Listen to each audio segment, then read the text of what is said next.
Hello दोस्तों, स्वागत है आपका उत्तराखंड परीक्षा हिंदी यूट्यूब चैनल में। दोस्तों, ये सामान्य हिंदी टेस्ट सीरीज है जो कि रोज़ाना आ रही है। उत्तराखंड जीके टेस्ट सीरीज भी रोज़ाना आ रही है। उत्तराखंड के किसी भी एग्ज़ाम के लिए, पुलिस हो, पटवारी हो या वीडियो हो, हिंदी इम्पोर्टेंट है। तो प्लीज़ इस वीडियो को पूरा ज़रूर देखें और हर एक क्वेश्चन इम्पोर्टेंट होता है। पहला क्वेश्चन है, मगही किस उपभाषा की बोली है? राजस्थानी, पश्चिमी हिंदी, पूर्वी हिंदी, बिहारी। मगही जो है बिहारी उपभाषा की बोली है। सेकंड क्वेश्चन है, रावण सिर सरोज बनचारी, चली रघुवीर सिली मुखधारी। सिली मुख में अलंकार है, श्लेष, लटानुप्रास, वृत्त्यनुप्रास, उपमा।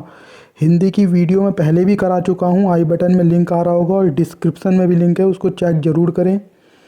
ये होगा श्लेष अलंकार। श्लेष कैसे होगा? जब किसी काव्य में किसी शब्द का प्रयोग एक बार हो लेकिन उसका अर्थ एक से अधिक हो तो वहाँ श्लेष अलंकार होता है। जैसे सिलीमुख होता है, बाण को भी कहते हैं और भौरे को भी सिलीमुख कहते हैं। नेक्स्ट क्वेश्चन है, विस्मय का स्थायी भाव है? हास्य, शांत, अद्भुत, विभत्स। अद्भुत है हुआ। दोस्तों, आप अपना स्कोर प्लीज़ कमेंट बॉक्स में ज़रूर बताएं और चैनल को सब्सक्राइब ज़रूर करें। खेत का सही तत्सम क्या होगा? क्षेत्र।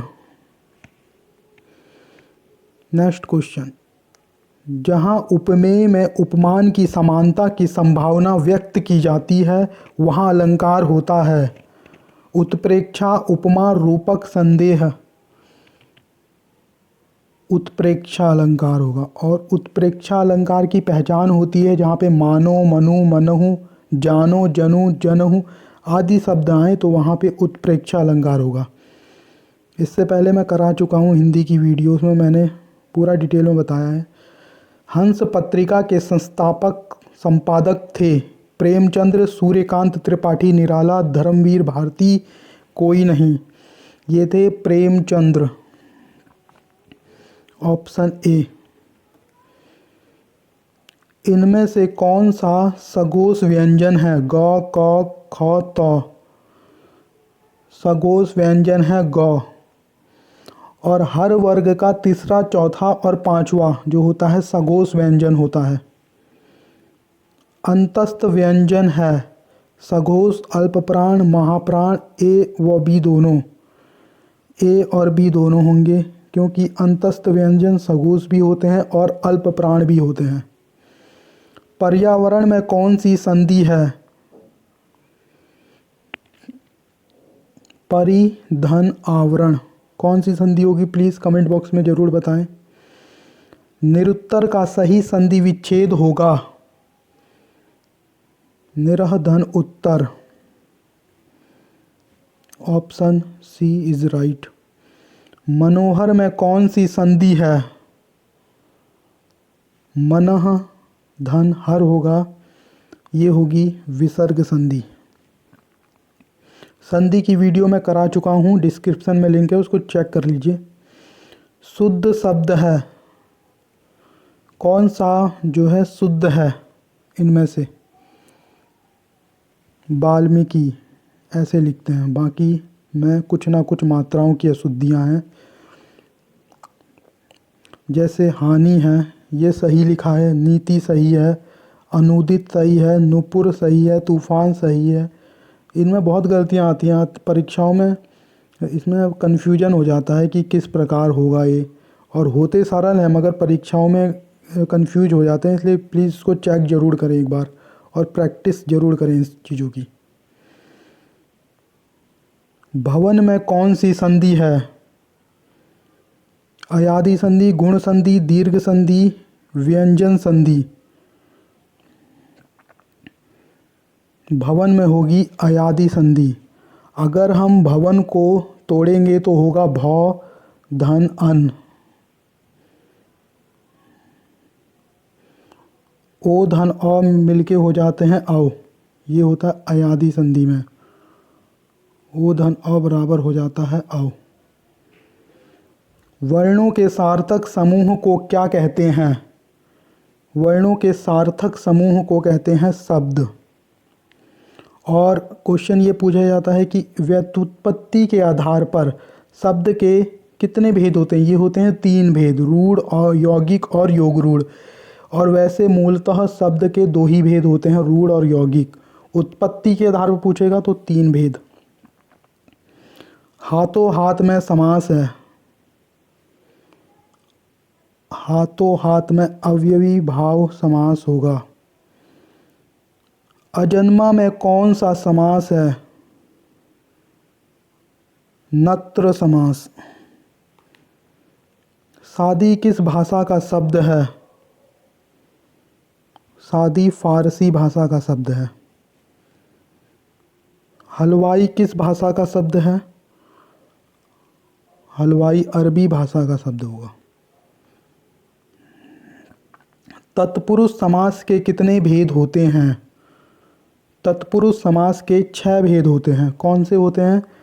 कर्म तत्पुरुष, करण तत्पुरुष, संप्रदान, अपादान, संबंध और अधिकरण। रेखांकित में कौन सा समास है? रेखा से अंकित, यानी ये होगा करण तत्पुरुष। और करण तत्पुरुष की पहचान होती है से या के द्वारा। जब वहाँ जहाँ पे आएगा, जैसे रेखांकित है तो इसमें होगा रेखा से अंकित। गुलाब, चादर, ये होगा चालाक। शब्द है अरबी, फारसी, तुर्की, हिंदी, ये होंगे फारसी शब्द। प्रयोग के आधार पर शब्द के कितने भेद होते हैं? प्रयोग के आधार पर शब्द 2 भेद होते हैं इसके। कौन से होते हैं? विकारी और अविकारी। प्रयोग के आधार पर है। दुपट्टा का तत्सम शब्द है द्विपर। और यहाँ पे कुछ तत्सम हैं, जैसे दैव का दही, द्रोण का दोना, तैल तेल, दृष्टि दीठी, तुंड तुड्डी, तुंद तोद, दृष्टा दाढ़, दुर्बा दूब, द्रम दाम, दक्ष दच। मधुरा लासा पर्यायवाची है, मैना का पर्यायवाची है। जबकि मैना के सारी, सरिका, त्रिलोचना, कलह प्रिया, ये मैना के पर्यायवाची हैं। लोहे का पर्यायवाची एक नहीं होगा, पावस नहीं होगा। बाकी अयस, सार, ये लोहे के पर्यायवाची हैं। पावस जो है ये वर्षा का पर्यायवाची होगा। गाछ किसका पर्यायवाची है? पेड़, कुलीस, पवी, असनी, ये होगा पेड़ का। जबकि कुलीस, पवी, असनी ये होते हैं व्रज के पर्यायवाची। अब यहाँ पे कुछ मेन पर्यायवाची हैं, सब नहीं है, कुछ हैं जो इम्पोर्टेंट हैं। वैसे मुनि के बहुत सारे होंगे, साधक होगा, मगर यहाँ पे वो हैं जो जिसमें कन्फ्यूजन होता है। जैसे मुनि के यति और अवधूत होंगे, बादल के अब्र और वारिधर होंगे, शराब का हाला, आसव, वारुणी, मधु होगा, भौरा का अली होगा, इस प्रकार से लिखेंगे अली। और ब्राह्मण का द्विज, विप्र होगा, डर का विभीषिका, भीति होगा, बहुत, प्रभूत, बाल, चिकूर, चूल, कच्छ, बंदर, कीस, फल, बीज, कोस, पक्षी, द्विज, द्विज कहते हैं इसे। पतंग, पतंग सूर्य का पर्यायवाची भी होता है। हवा, पवमान, पंडित, बुध, कोविद, विलक्षण, सुधी, पृथ्वी, उर्वी, वसुधा, क्षिति, पिता के तात कहते हैं। पार्वती का पर्यायवाची अर्पणा, आर्या, ईश्वरी होगा। पानी, वारी, पयस, सारंग, ये इम्पोर्टेंट हैं, इनमें कन्फ्यूजन होता है तो प्लीज़ एक एक को चेक जरूर करें। सात्विक का विलोम क्या होगा? असात्विक, तामसिक, पात्विक, कोई नहीं, ये होगा तामसिक। यहाँ पे कुछ विलोम शब्द हैं, जैसे सुराज का दुराज, स्वदेशी का परदेसी, सुशील का दुशील, सुमति का कुमति,